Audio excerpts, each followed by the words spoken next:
And sticking with my theme to wear green every day, I am back in green. And in fact, I'm trying to get my green eyes to match my green color, which sometimes people think I have blue eyes, sometimes people think I have green. But with St. Patty's Day and the color of health and wealth and growth, I like to amplify the green color I wear and my eyes and focus on the green. Maybe next month will be blue. But I was thinking today about getting your insides to match your outsides. Does you know what I mean by that? This is what I mean. I was out for a walk this morning and I was thinking my husband and I have put our condo back together. Yes, with the help of other people, hiring people and people that have been hired by our association. But it looks beautiful in here, right? The paint color's back, the walls are back, we have floors put in. And if you just take a step or two outside, it does not look so beautiful. It still looks like a war zone. Um, there's so much debris, there's so much sand everywhere. The plants are trying desperately to come back. The pool is empty. There is rust growing in many places. Um, and I was thinking about people and how sometimes people put themselves together so perfectly. They have their makeup done and their hair done and their beautiful clothes on, and they look like they have it all together. But if you take the time to slow down and get to know those people, many of the people are hurting, are struggling, are going through a challenge or a storm, if you will, in their life. And I was thinking, how do you get your insides to match your outsides? And the inside of our building, our condo is beautiful, but the outside is destructive, right?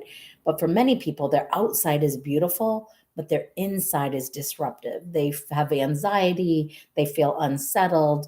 I was talking to a professor this week, and she was saying, is there more mental illness in the world today, Annie? What do you think? As a mental wellness expert, what are your thoughts on that? And I said, I think that we've allowed it to be a little bit safer, not completely safe, but a little bit safer to talk openly about depression, anxiety, bipolar, schizophrenic, addiction to food, alcohol, drugs, you name it, that it's a little bit safer. And that doesn't mean everybody feels safe. Some people are still silent and shamed.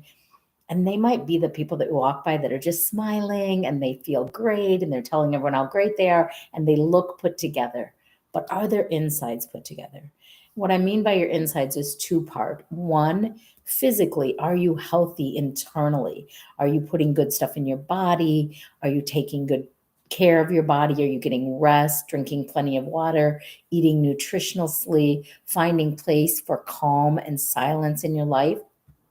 And are you trying to put on an air of having it all together and looking like you're perfectly put together, but inside you're wrestling?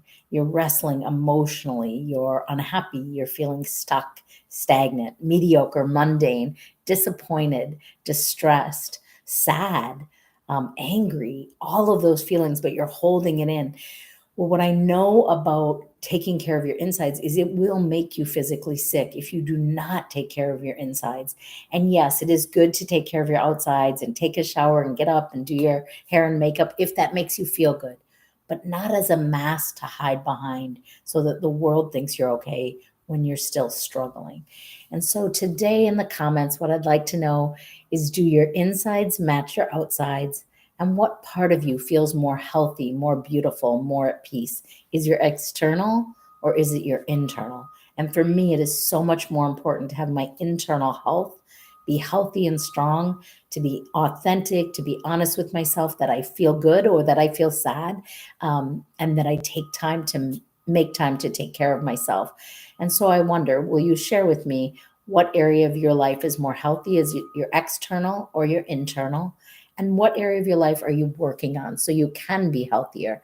Because we know that when our external matches our internal and when our internal matches our external and both are happy and confident and healthy, well, we get to project that into the world and then we get to draw people into that. So never assume because someone looks perfectly put together that they are perfectly put together. In fact, sometimes I find that the more perfect people are put together, the higher expectation they have themselves, the more they feel like they're a perfectionist and they feel like they need to control and make everything perfect. And as we know, peace comes when we let go of control, when we release the anxiety, knowing we're not in charge of everything, and we just come to terms that life is not always going to be smooth or easy, but it can still be beautiful and vibrant. So thanks for joining me. I got to jump out. I got to interview. Hello, Annie. Hello. I was just finishing a video. Let me just